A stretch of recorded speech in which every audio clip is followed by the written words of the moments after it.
hamba Tuhan yang melayani Tuhan harus hidup kudus. Kita semua tidak mampu hidup kudus. Hamba Tuhan sekalipun tidak mampu hidup kudus.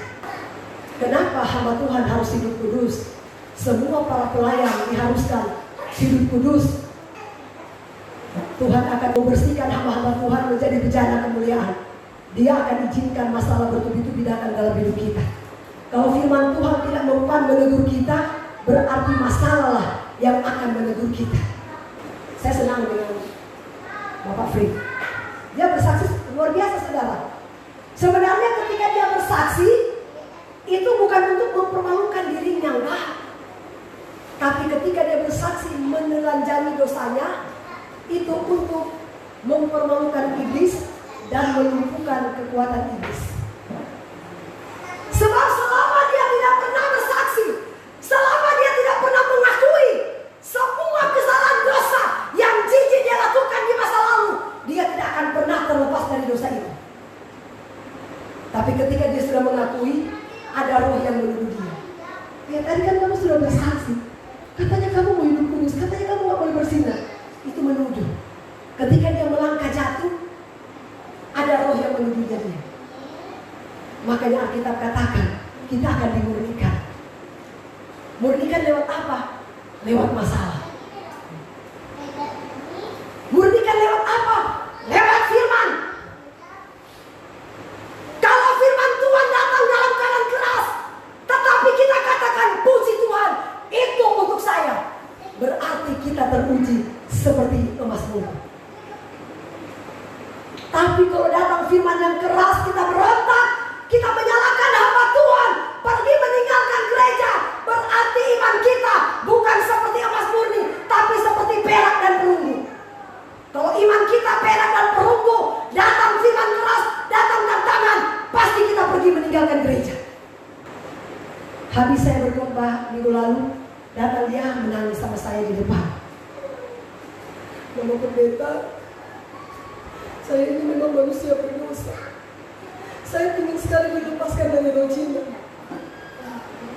Saya ingin bersaksi meskipun saya malu sekalipun. Tidak apa-apa. Yang penting Tuhan mau ubah saya. Dia tidak mampu mengubah dirinya sendiri. Mampu, saudara. Saudara, saya kasih tahu, kenapa saya dengan suamiku akhir-akhir ini kami sering berdoa puasa. Karena kami tidak mampu berjalan sendiri tanpa kekuatan Tuhan. Matius 5 ayat 13 sampai 16. Garam dunia dan terang dunia. Kamu adalah garam dunia. Jika garam itu menjadi tawar, dengan apakah ia diasinkan? Tidak ada lagi gunanya selain dibuang dan diinjak orang. Kamu adalah terang dunia. Kota yang terletak di atas gunung tidak mungkin bersembunyi. Lagi pula orang tidak menyalakan pelita lalu meletakkannya di bawah rentang, melainkan di atas kaki dia sehingga menerangi semua orang di dalam rumah itu. Demikianlah hendaknya terangmu bercahaya di depan orang, supaya mereka melihat perbuatanmu yang baik dan memuliakan Bapamu yang di surga. Haleluya. Tuhan katakan begini, kalau mau jadi pelayan harus seperti garam. Garam diambil dari laut, dibawa ke pabrik, diolah sedemikian rupa sampai dia menjadi garam yang bersih, yang putih, yang siap digunakan, siap dijual, siap dimakan, siap menjadi saluran berkat bagi banyak orang. Jika garam itu menjadi tawar, dengan apakah ia diasinkan? Pasti akan dibuang dan diinjak orang. Saya berkhotbah, berbicara, ayo hidup kudus. Saya sendiri berzina terus. Saya berkhotbah, saudara jangan mencuri. Saya sendiri masih mencuri dan berdusta. Iya kan? Firman Tuhan katakan, engkau pasti akan dibuang dan diinjak orang. Kita tidak mampu, saudara, hidup kudus tanpa kekuatan tangan Tuhan yang memberikan kemampuan bagi kita. Carilah Tuhan sungguh-sungguh. Carilah kekuatan Tuhan. Makanya kenapa, saudara, saya berulang kali katakan kepada para pelayan, kalau mau melayani, belajar hidup kudus. Apalagi kalau pacaran. Kalau berpacaran, usahakan jangan terlalu lama berduaan dengan pacar kita. Kenapa? Di situ ada setan.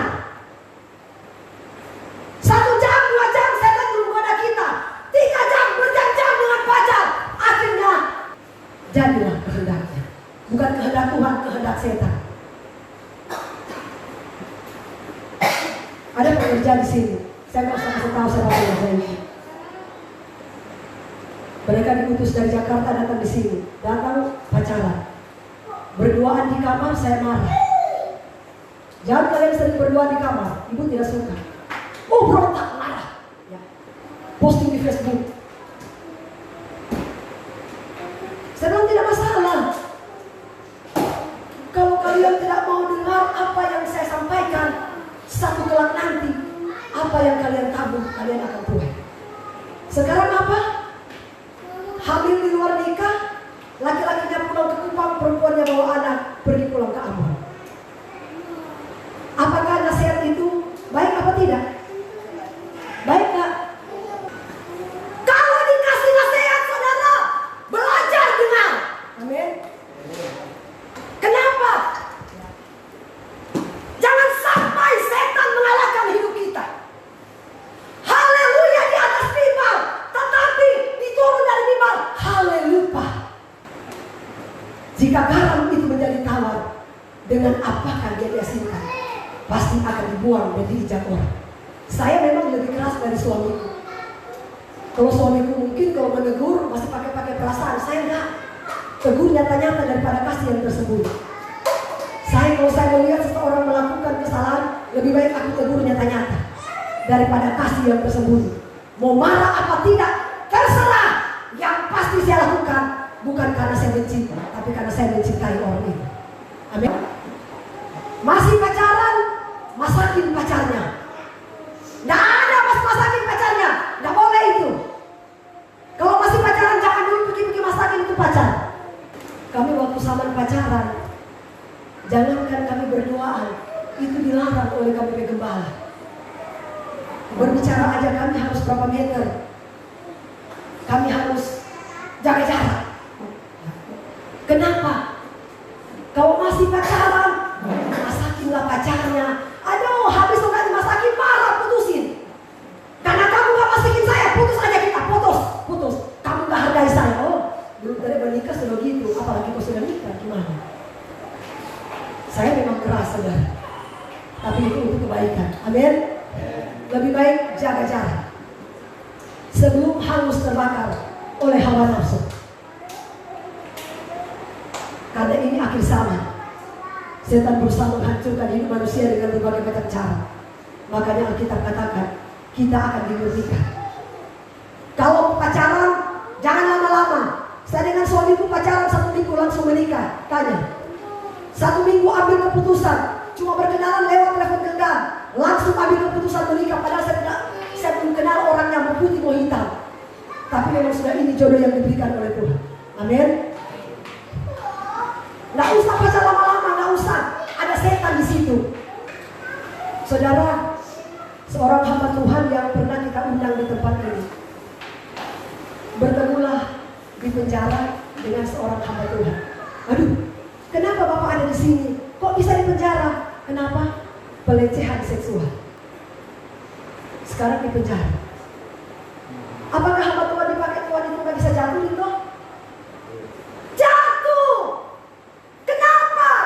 Karena tidak waspada. Saya senang dengan seorang gembala, Pak Niko Noto Raharjo. Dia benar-benar berbicara tentang kekudusan itu luar biasa. Dia katakan begini, saya kalau istriku lagi sibuk di dapur atau sibuk di mana, kalau ada jemaat yang mau ngobrol dengan saya, tidak boleh ngobrol 1 meter. Itu perlu ada 4 meter ke depan sana. Berbicara harus jaga jarak. Boleh berbicara contoh 2 meter, harus ada teman yang mendampingi di sebelah. Karena setan berusaha menjatuhkan hamba-hamba Tuhan, para pelayan-pelayan Tuhan, orang yang sudah sungguh-sungguh melayani. Karena dia bilang, kalau jemaat aku jatuhkan, terlalu gampang jatuhkan mereka. Mereka berimankan masih kecil. Kalau sekali saya goda, langsung mereka goda. Tapi kalau hamba Tuhan, saya melihat sampai di mana iman mereka. Makanya kita sebagai hamba Tuhan, harus jaga jarak. Tidak boleh sembarangan bonceng yang bukan mudi kita. Amin. Sudah berulang kali saya katakan, dipakai Tuhan dengan power yang luar biasa. kita undang khotbah di tempat ini, dia bawa artis semua. Tapi ternyata sampai sekarang dia masih di penjara. Saya bukan menghakimi, tidak. Ini menjadi contoh bagi kita, supaya jangan sampai itu terjadi sama kita. Amin. Karena setan itu licik. Kenapa banyak rumah tangga hancur? Karena menjauh dari pohon. Jika ranting itu melekat kepada pokok, dia akan berbuah. Tapi ketika ranting itu jauh dari pokok, dia akan kering, dia akan layu sampai dia mati. Makanya harus melekat kepada pokok. Amin. Akulah pokok anggur dan kamulah ranting-rantingnya. Barang siapa tinggal dalam aku dan aku dalam dia, dia berbuah banyak. Sebab di luar aku, kamu tidak bisa berbuat apa-apa. Di luar Tuhan kita nggak kuat, saudara, nggak kuat. Saudara tahu, Jerry Sanger yang kita undang kemarin, dia ajak powernya sudah begitu luar biasa. Dipakai Tuhan dalam penyinjilan jalanan. Setiap hari dia berdoa puasa. Makanya dia spirit itu tertransfer ke saya dan suami. Kami juga mau belajar puasa setiap hari. Dia bilang, kalau kita Pak tidak berpuasa, kita nggak akan punya api dari Tuhan melayani. Nggak ada api. Karena api itu turun dari Tuhan. Makanya kita harus mencari wajah Tuhan lewat apa? Berdoa dan berpuasa. Amin. Karena manusia tidak mampu, tidak kuat tanpa kekuatan, tanpa dukungan dari Tuhan. Jadi seperti itu. Jadi jangan sok-sok kuat. Jadi saya ingatkan lagi, khususnya kepada para pelayan, kalau pacaran jangan terlalu banyak dua-duaan. Kalau mau datang apel, harus ada keluarga di rumah, laki-laki yang datang ke rumah kita untuk apel, bukan perempuan yang datang pergi berkunjung ke laki-laki. Karena setan ada di situ. Itu penting. Jangan sampai haleluya di atas mimbar, turun di mimbar haleluya. Kira Tuhan senang dengan kayak begitu. Pencitraan di atas mimbar itu tidak boleh. Ya katakan ya, tidak katakan tidak. Kalau saudara melihat saya berzina, silakan tegur saya secara langsung. Kalau saudara melihat saya kurang jujur, tidak benar, silakan tegur saya langsung. Tuhan yang menjadi saksi atas hidup saya. Haleluya. Saya memang seperti itu. Kalau Tuhan berbicara dalam rohku begitu kuat, Tuhan katakan sampaikan. Kalau orang itu tidak dengar, nasibnya akan sama seperti yang sudah lewat. Kira rumah tangga enak? Rito, pernah gak berhantam dengan istrimu? Munafik kalau kita tidak pernah berhantam. Iya kan? Munafik. Jaga sikap di depan orang. Karena firman Tuhan katakan, biarkanlah terangmu bercahaya, karena orang melihat kita. Amin. Tetangga kiri kanan lihat kita, saudara. Kalau kita melenceng sedikit aja, kita digosipin. Sesuatu yang tidak pernah kita lakukan, orang bisa gosipin kita. Karena apa? Kita buka celah. Siapa suruh pergi ke laki-laki Peru? Iya kan? Walaupun kita tidak buat apa-apa, akhirnya kita digosipin. Karena kita tidak buat apa-apa. Nah seperti itu. Makanya jaga sikap. Amin.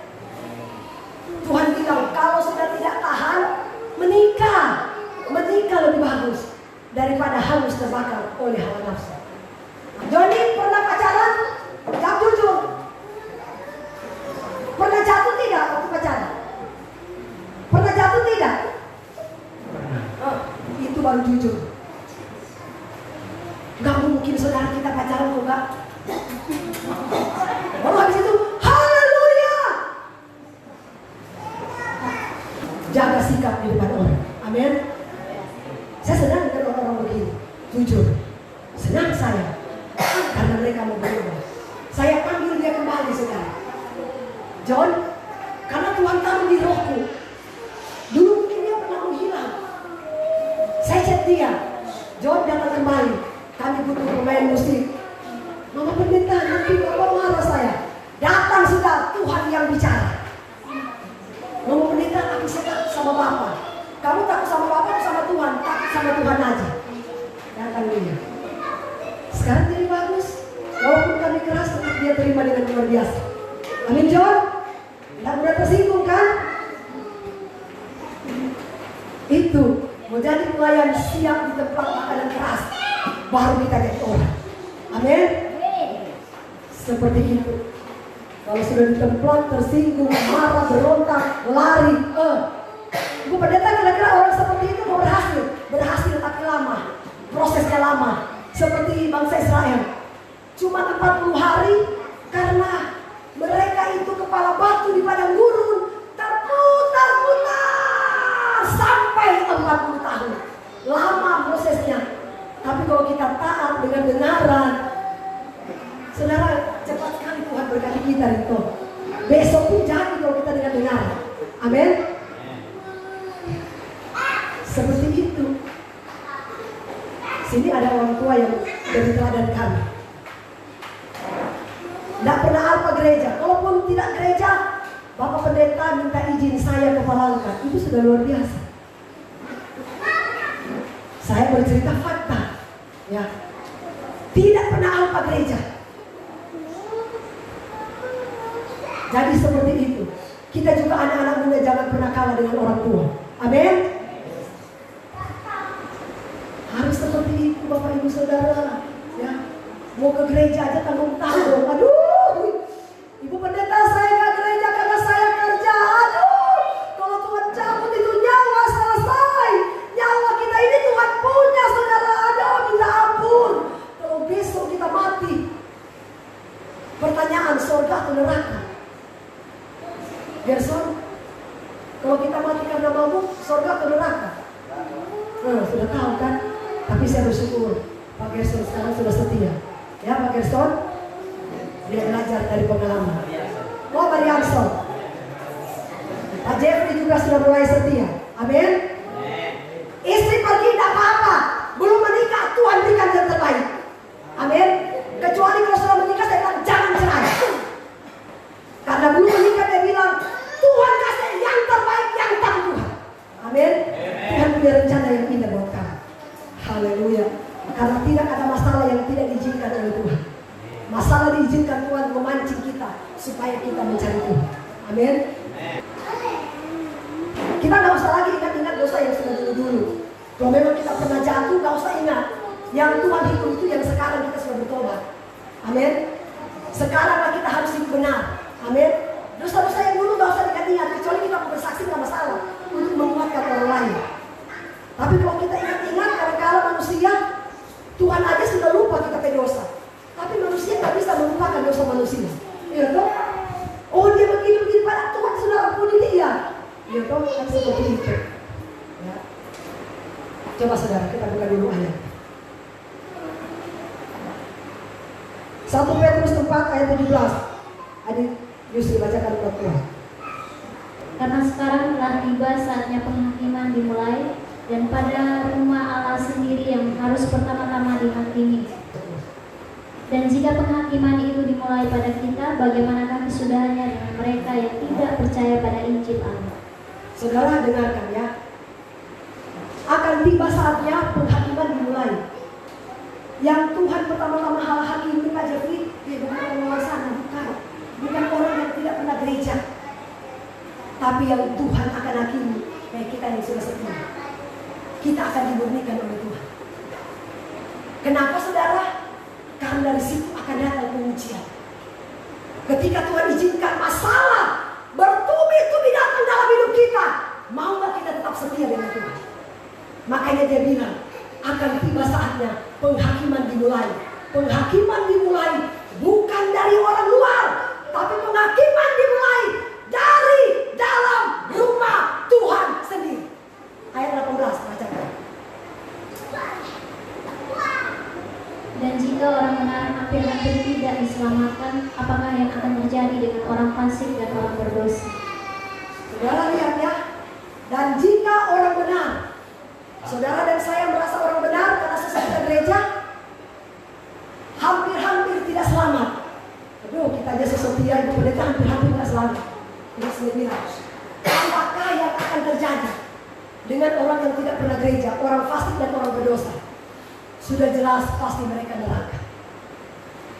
Kan Tuhan yang bilang, orang benar ada sesetia setiap minggu. Aduh, hampir-hampir gak selamat karena Tuhan bilang penghakiman dimulai bukan dari luar, bukan kepada orang yang tidak gereja, bukan kepada orang pemabuk, pencuri, tapi penghakiman dimulai dari dalam rumah Tuhan sendiri. Itulah saudara dan saya. Amin. Puji Tuhan, itu pendeta, itu untuk saya. Begitu baru iman kita teruji seperti emas murni, bukan perunggu, bukan berlian. Amin. Bukan perak, tapi seperti emas murni. Tahu Bapak mengelola emas? Saudara tahu emas mentah, bagaimana caranya supaya dia jadi emas murni? Bakar. Iya toh? Bakar dulu. Dibakar, tambah lagi panasnya. Semakin dia mengkilat, tambah panas lagi, semakin percaya, tambah lagi, baru dia jadi emas murni. Begitu kita anak Tuhan. Dapat firman keras, oh puji Tuhan itu saya. Bukan, lihat aja kalau saya bekerja, persetan itu pernikahan ini. Itu perunggu itu perak itu, bukan emas. Tapi kalau datang firman keras, puji Tuhan itu saya. Datang lebih keras lagi, mulut saya itu. Tuhan, seperti ini Frit. Saya keras, akhirnya dia datang menangis sama saya di depan sana. Itu saya itu pendeta. Saya mau bikin kesaksian di mimbar. Karena saya ingin dilepaskan oleh Tuhan. Supaya saya boleh menjadi pribadi yang berkenan, yang mulia, yang berharga di mata Allah. Amin. Itu seperti itu. Ya. Jangan pernah mudah tersinggung. Lebih baik Tuhan tegur kita lewat firman daripada Tuhan tegur pakai tumor dan kanker. Ya toh? Kalau pakai firman yang sakit cuma hati. Tapi kalau pakai tumor dan kanker seluruh tubuh sakit. Ujung-ujungnya neraka. Iya kan? Coba. Matius 3 ayat 11. Matius pasal 3 ayat 11. Aku membaptis kamu dengan air sebagai tanda pertobatan, tetapi Ia yang datang kemudian daripadaku lebih berkuasa daripadaku, dan aku tidak layak melepaskan kasutnya. Ia akan membaptiskan kamu dengan Roh Kudus dan dengan api. Saudara perhatikan, pendeta manusia membaptis kalian dengan air. Tapi yang akan datang kemudian itulah Yesus. Dialah pembaptis Roh Kudus. Habis dia baptis kita dengan Roh Kudus, dia akan baptis kita dengan api. Api bicara apa? Bicara apa? Pemurnian atau tantangan. Amin. Jadi mau jadi orang Kristen bukan cuma sekedar Kristen. Enggak. Walaupun kita sesetia, tetap tantangan pemurnian dalam api akan datang. Setelah kita penuh Roh Kudus, baru api yang datang. Masalah besar akan datang dalam hidup kita. Karena Tuhan akan memurnikan. Karena Alkitab katakan, banyak yang terpanggil, sedikit yang terpilih. Bayangkan, banyak orang di muka bumi Tuhan bilang, cuma sedikit yang dia pilih. Yang dia pilih siapa? Cuma menggantikan orang Israel yang murtad. Kita ini cuma bangsa cangkokan. Kita ini bukan bangsa Israel. Alkitab katakan yang akan diselamatkan itu cuma Israel. Karena Israel itu keras tengkuk, tidak mau mendengar. Ya, apa nasihat Nabi? Bahkan mereka menolak Yesus. Akhirnya kasih karunia Tuhan dia berikan kepada semua bangsa, termasuk bangsa Indonesia. Makanya bangsa-bangsa lain yang bertobat, dialah yang akan menggantikan Israel yang murtad. Kalau di Israel 144.000 yang murtad, ambil dari bangsa lain 144. Makanya dia bilang, banyak yang terpanggil, coba buka dulu ayatnya. Banyak yang terpanggil, tapi cuma sedikit yang terpilih. Banyak yang terpilih, tapi cuma sedikit yang setia. Hendaklah kita menjadi orang terpanggil, terpilih dan setia. Amin. Jangan sia-siakan kasih karunia Tuhan. Lebih enak kalau firman Tuhan masih datang dalam keadaan keras sama kita. Tapi kalau itu pakai pentung, haleluya. Coba. Ada ayatnya. Banyak yang Lukas 3 ayat 9. Bacakan adik musuh. Tapak sudah tersedia pada akar pohon, dan setiap pohon yang tidak menghasilkan buah yang baik akan ditebang dan dibuang ke dalam api. Saudara lihat ya. Ayo bilang, tapak sudah tersedia. Apa kapak? Kapak itu apa? Pemotong kayu. Tuhan bilang kapak sudah tersedia. Orang yang tidak mau mendengarkan nasihat itu siap ditebang dengan kapak. Maleakhi 3 ayat 3. Maleakhi 3 ayat 3. Ia akan duduk seperti orang yang memurnikan dan mentahirkan perak, dan ia mentahirkan orang Lewi, menyucikan mereka seperti emas dan seperti perak, supaya mereka menjadi orang-orang yang mempersembahkan korban yang benar kepada Tuhan. Nah, ini firman Tuhan yang katakan, Dia mentahirkan orang-orang Lewi. Ini adalah Lewi-Lewi. Kami adalah Lewi-Lewi pelayan Tuhan. Dia akan murnikan kami.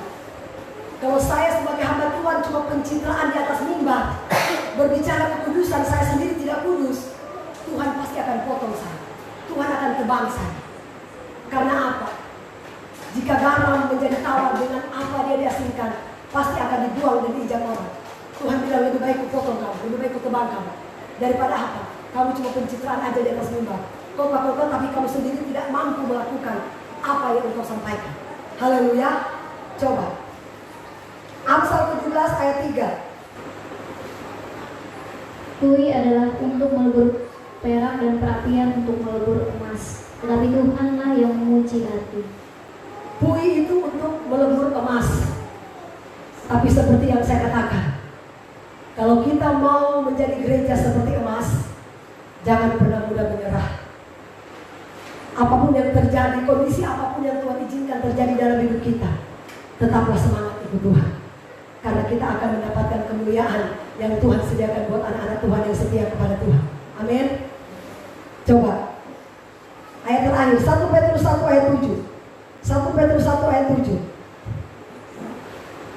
1 Petrus 1 ayat 7.